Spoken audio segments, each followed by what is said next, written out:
ይህ አዋዜ ልዩ ሰበር ነው። የአሜሪካው ፕሬዝደንት ዶናልድ ትራምፕ ሌሊቱን ከአፋፉ ተመለስኩ ሲሉ አስታወቁ። ፕሬዝደንቱ ትሩዝ በተሰኘው የግል ነጋሪት ጋዜጣቸው ሲጽፉ አሜሪካ እስላማዊት ሪፐብሊክ ኢራን ላይ ከሁለተኛ የዓለም ጦርነት ወዲህ ታይቶም ተሰምቶም የማያውቅ ወታደራዊ ሽብር፣ ጥንካሬና በላ ለመምታት ኢላማ ቆልፋና አቀባብላ ዝግጁ ናት ብለዋል። ሲቀጥሉም እንዲህ ቢሆንም የሰላማዊ ውል መዳረሻ ነጥቦች ስምምነት ስለተደረሰባቸው በሚል ቃታችንን እንዳንስብ ተጠይቀናል ብለዋል። ስምምነት የተደረሰባቸው የውል መቋጠሪያ ነጥቦች ምንነትን ሲገልጹም ወዲያውና ሙሉ በሙሉ የሆርሙዝ ሰርጥን ወለል አድርጎ መከፈትና የኢራን የኒውክሌር ስጋት ማክተምን ይጨምራል ሲሉ ገልጸዋል። ትራምፕ ከሁለተኛው የዓለም ጦርነት ወዲህ ታይቶም ተሰምቶም የማይታወቅ ወታደራዊ ሽብር፣ ጉልበትና በላ ያሉት ዘመቻም ከድርድሩ ጀርባ ጥላውን አጥልቶ ታቅቦ ይቆያል። ትራምፕ ሲደመድሙም ፈጣን ስምምነት ይደረሳል በሚል በጥያቄው መሠረት ለዓለም የወደፊት ጥቅምና ለስኬታማና ለበለጸገች ኢራን መትረፍ ስል ጥቃቱን ለመሰረዝ ተስማምቻለሁ ብለዋል። ትራምፕ አክለውም እስራኤልም ስምምነት ላይ ለመድረስ የሚደረጉ ጥረቶችን ትደግፋለች ብለዋል። ኢራን ገና ምላሿን አላሰማችም። አሜሪካ በመላው መካከለኛ ምስራቅ ውስጥ ለሚኖሩ ዜጎቿ ነገሮች ቢጧጧፉ ቶሎ ብለው ለቀው ለመውጣት እንዲችሉ ቆቅ ሆነው እንዲጠብቁ አሳስባ ነበረ። የደህንነት ማስጠንቀቂያው በአሁኑ ሰዓት በመካከለኛው ምስራቅ ውስጥ የምትኖሩ አሜሪካውያን ጥንቃቄ እንድታደርጉ፣ እንደ ቆቅ ነቅታችሁ እንድትጠብቁ፣ ለበረራ መሰረዞች፣ አልፎ አልፎ ለሚኖሩ የአየር ክልል መዘጋቶችና ምናልባትም የጉዞ መቋረጦች ዝግጁ ሁኑ ብለዋል። አሜሪካና እስራኤል በኢራን የኃይል ምንጭ መሠረተ ልማት ላይ እስከ ዛሬ ተደርጎ የማያውቅ ጥቃት ለማካሄድ አቅደው ነበረ። ዎል ስትሪት ጆርናልን ጨምሮ አያሌ የአሜሪካ ዜና ምንጮች እንዳስታወቁት ይህ ስር ነቀልና ዋና ከተማ ቴህራንን ሙሉ በሙሉ ጽልመት ውስጥ ይከታት የነበረ በላ የተወሰነው ፕሬዚደንት ዶናልድ ትራምፕ ባለፈው ዓርብ ካቢኔያቸውን ካምፕ ዴቪድ ውስጥ በሰበሰቡበት ወቅት ነበረ። ጋዜጠኞችም ታዳሚ በነበሩበት የካቢኔ ስብሰባው ላይ ትራምፕ ኢራኖችን በጣም አክርረን እንመታቸዋለን፣ የሆነ ነጥብ ላይም በቃን፣ ይህንንስ አንችልም ይላሉ ሲሉ ተናግረው ነበረ። አክሲዮስ የተሰኘው ወሬ ሰባሪ የአሜሪካ የድረገጽ ዜና ምንጭ እንደዘገበው የሳውዲው አልጋ ወራሽ መሐመድ ቢን ሳልማን ትናንት ቅዳሜ ለፕሬዚደንት ዶናልድ ትራምፕ ስልክ ደውለው ሊደረግ በታቀደው ወታደራዊ በላ ላይ ያላቸውን ስጋት ገልጸውላቸዋል። በዘገባው መሠረት አልጋ ወራሹ የሚመጣው ጦርነት ክልሉን የጋመ የፋመ ከቁጥጥር ውጭ የሆነ ሁኔታ ውስጥ ሊከተው ይችላል የሚለውን ፍርሃታቸውን ገልጸውላቸው ነበረ። ዳንኤል፣ እንግዲህ የትናንት ዘገባችን ላይ የምሽቱ አድማጮቻችን እንደሰሙት አሜሪካ ይህንን የተፈራ ጥቃቷን በሳምንቱ መጨረሻ ለማድረግ ነበረ ዝግጁነቷ የተገለጸው። የሳምንቱ መጨረሻ ደግሞ እንደሚታወቀው ትናንት ቅዳሜና ዛሬ እሁድ ነበር።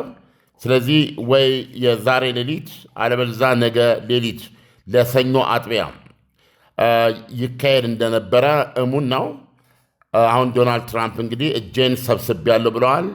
ነገር ግን አንድ አዲስ ነገር እዚህ ውስጥ ማየት የምንችለው የሳውዲ አረቢያው አልጋ ወራሽ ትናንት ስልክ መደወላቸው ትልቅ አስተዋጽኦ አለው ብሎ ማመን ይቻላል ለዚህ ጥቃት ለጊዜው መሰረዝ። ዓለም አሜሪካ የኢራን መሠረተ ልማት ላይ የምታደርገው ድብደባን አስከትሎ የኢራን ምላሽ ምን ያህል አሜሪካንን ሊጎዳት እንደሚችል ብትነግረን። ኢራኖች አሜሪካ አሁን እንግዲህ ዶናልድ ትራምፕ በገለጹት መልክ ከሁለተኛ ዓለም ጦርነት አይተን የማናውቀው ነው ያሉት። ስለዚህ ምን ማለት እንደሆነ ይገባናል። ራሱ እንደ አንድ ማሳያ አድርጎ ለማየት የዕቅዱ የመጀመሪያ ክፍል ቴሄራን ውስጥ እንግዲህ በሚሊዮን የሚቆጠር ከ10 ሚሊዮን በላይ ህዝብ የሚኖርባት ነች የኢራን ዋና ከተማ። ኢንታየርሊ ሙሉ በሙሉ ከተማ ውስጥ ምንም አይነት የኤሌክትሪክ አገልግሎት እንዳይኖር፣ የኤሌክትሪክ አገልግሎት ለተወሰነ ሰዓት መቋረጥ ሳይሆን በአጠቃላይ የኤሌክትሪክ ኃይልን ማውደም ምንጩ። ለምሳሌ የኢራን የኤሌክትሪክ ኃይል ምንጩ ጋዝ ነው። በተፈጥሮ ጋዝ ነው ኃይሉን የሚያገኘው። ስለዚህ እነዚህን ቧንቧዎች ማውደምን መሰረት ያደረገ ነው። በአጠቃላይ ቴህራንን የሚያበራትን የኤሌክትሪክ ሲቲ ኃይል የሚሰጣትን የኤሌክትሪክ ሲቲ ሙሉ በሙሉ ማውደም ማለት ነው እና ከተማዋን ጸልመት ውስጥ መክተት ነው። ይሄ በራሱ ቢያንስ በእኔ ዕድሜ ከሁለተኛ ጦርነት በኋላ የትኛውም አጋጣሚ ላይ ሲሆን አላየንም። ስለዚህ በጣም የከፋ ነገር ነበር እና ይሄ አጠቃላይ የኃይል ውድመት በሌሎች የሀገሪቱ ግዛቶችም ላይ ከፍተኛ የኃይል መቆራረጥ የሚያስከትል ድብደባ እንደሚሆን ተነግሮ እስራኤልም አብራ ዝግጁ የሆነችበት ነበረ። እንግዲህ የጋዝ እንደዚሁም የነዳጅ ምንጮችን ሁሉ የሚመታ ነበረ። ስለዚህ ይህም በተመለከተ ኢራን የሰጠችው ምላሽ እኛም እንመታለን ነው። ማንም ጎረቤት ሀገር አሜሪካንን ሊተባበር አይገባም። ከአሜሪካ ጋር አብሮ የሚሰራም በጦርነት ውስጥ ይነዳል የሚል ማስጠንቀቂያ የኢራን የጦርነት ጊዜ ወታደራዊ እዝ አዛዥ ጀነራል አብዶላሂ ሜጀር ጀነራል አብዶላሂ ትናንት መግለጻቸውን ዘግበናል። ነገር ግን ያው እንደምታውቀው ከላይ ያሉ ሁኔታዎች እንደዚህ ቢሆኑም ግን ከስር በዚህ ጉዳይ ላይ ያው እነ ፓኪስታንም እነ ኳታርም ሁሉም ሩጫ ላይ ነው የነበረው። ነገር ግን የበረታውና ምናልባት የፕሬዚደንቱን እጅ ለተወሰነ ጊዜም ቢሆን የያዘው የአልጋ ወራሽ ሳልማን ጣልቃ መግባት ነው። በኢራኖች በኩል ዶናልድ ትራምፕ ለጊዜው እጄን አንስቻለሁ ለሚለው መግለጫቸው እስካሁን ምላሽ አላገኘንም። ዓለም ከዚህ በኋላ በአሜሪካና በኢራን የሚደረገው ጦርነት ምን ያህል የሰላጤው ሀገራትን መስዋዕት ሊያስከፍል እንደሚችል ብትነግረን። ቴዎሬቲካል ነው የሚሆነው፣ ያው በተግባር ሲገለጽ ነው። ለምሳሌ ኢራን ደጋግማ የምትለው ነገር፣ አሁን የማትጠራጠረው ነገር አሜሪካና እስራኤል በእቅዳቸው መሰረት ወደ ድብደባ ቢገቡ፣ አዎ ቴህራን 100% ጨለማ ውስጥ ትገባለች። የማንኛውም የኃይል ምንጯ በተለይ የኤሌክትሪክ ሲቲ ምንጯን ማውደም ይችላሉ እና ከተማዋን ጸልመት ውስጥ መክተት ይችላሉ፣ በከፋ የቦምብ ድብደባ ማለት ነው። ነገር ግን ኢራን በዛው መጠን ሳውዲ አረቢያ ላይን ማድረስ ትችላለች ወይ? ኳታር ላይን ማድረስ ትችላለች ወይ? የተባበሩት አረብ ኤሚሬት ላይ ይህን ማድረስ ትችላለች ወይ? ኩዌት ላይ ትችላለች ወይ? ይሄን ለማድረግ የሚያስችላት አቅም አላት ወይ? አዎ ጉዳት ማድረስ ትችላለች። እስካሁን ባየነው ሚሳይሎች ተኩሳለች፣ ሰው አልባዎች ተኩሳለች። ነገር ግን ተኩሳ የምትመታበት ጊዜ አለ፣ ተኩሳ የማይሳካላት ጊዜ ይበዛል። ሌላ በዚህ አይነት አሁን ለምሳሌ ይህንን እስካሁን የነበረውን የጦርነት እውነታ ለመቀየር አሜሪካ ትችላለች።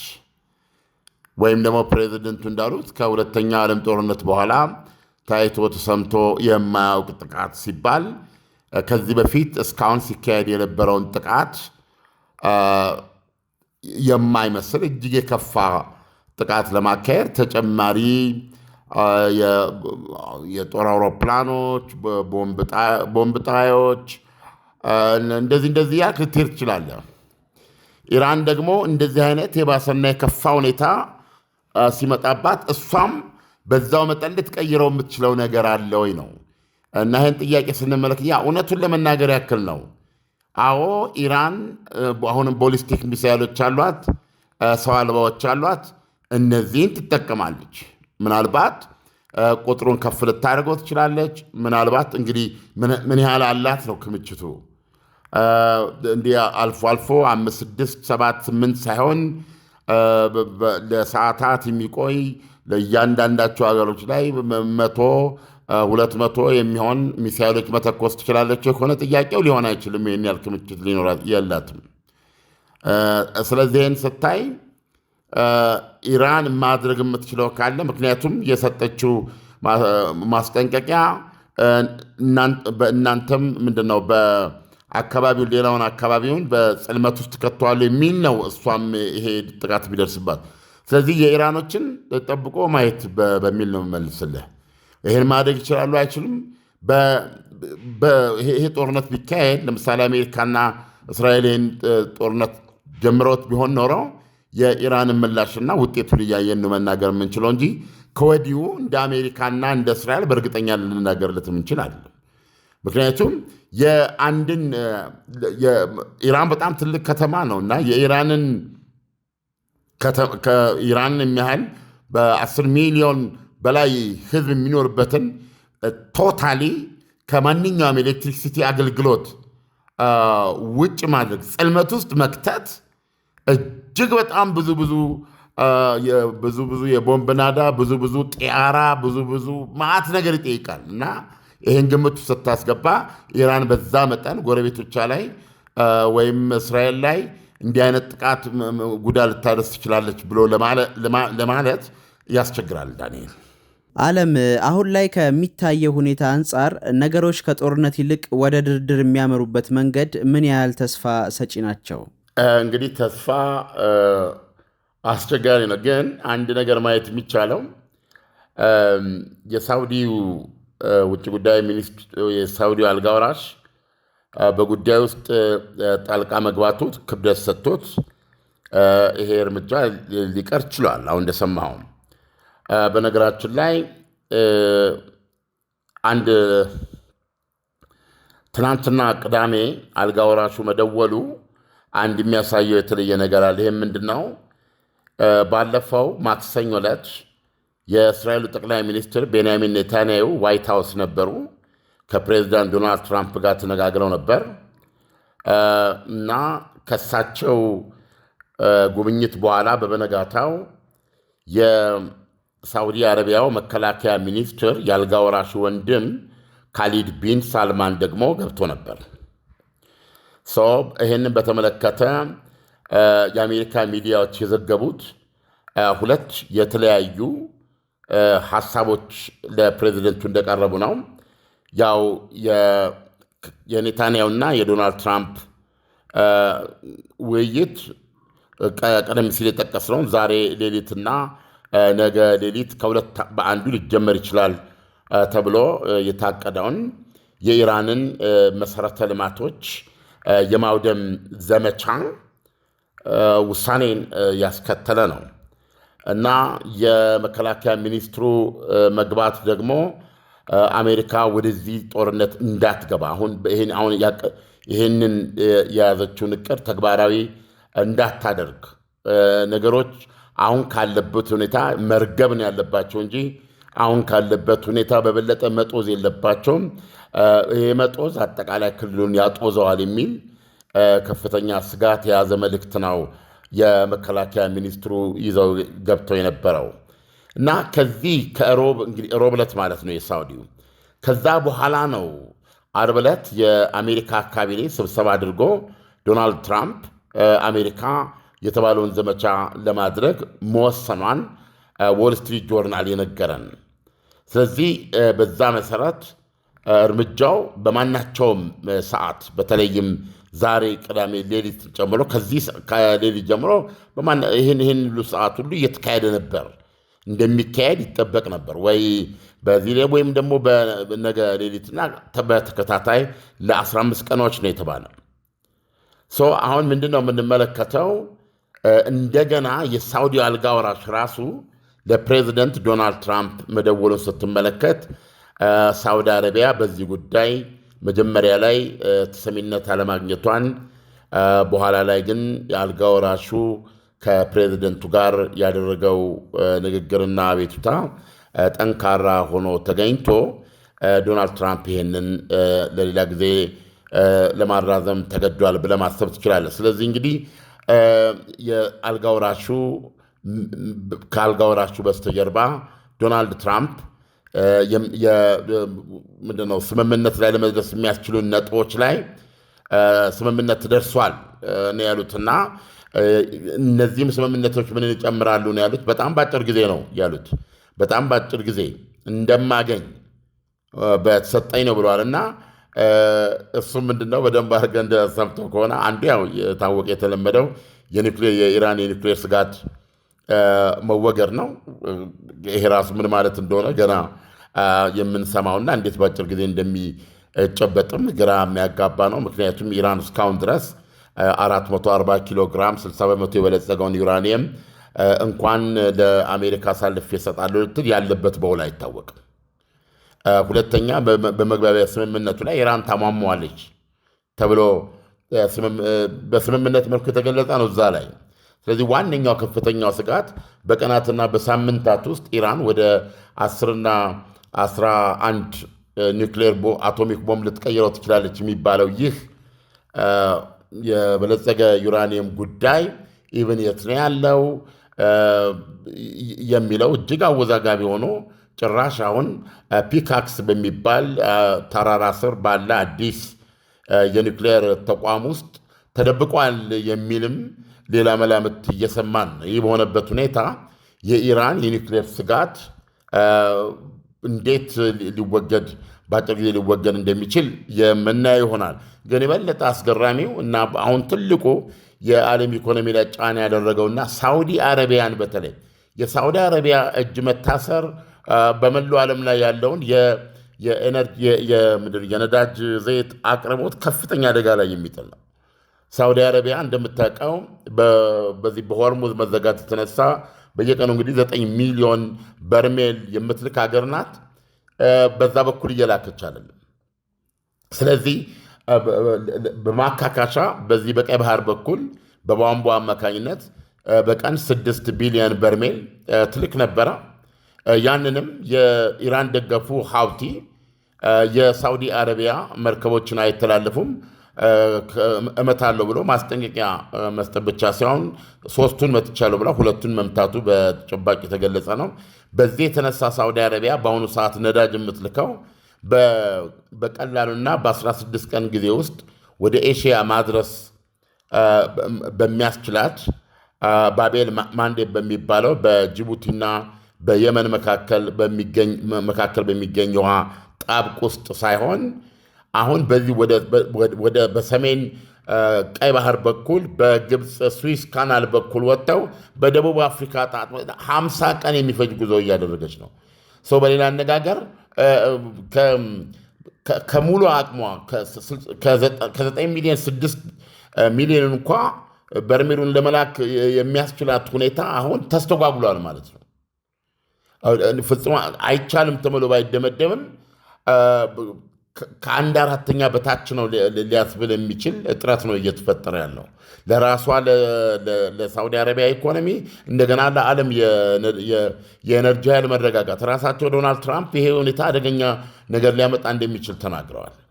ስለዚህ አሁን ሳውዲ አረቢያ ጣልቃ ገብታ አሁን ኢራን ላይ ይሄ እርምጃ አይወሰድ በማለት እንግዲህ እንዳየው ዶናልድ ትራምፕ እጃቸውን እንዲሰበስቡ አድርጋለች።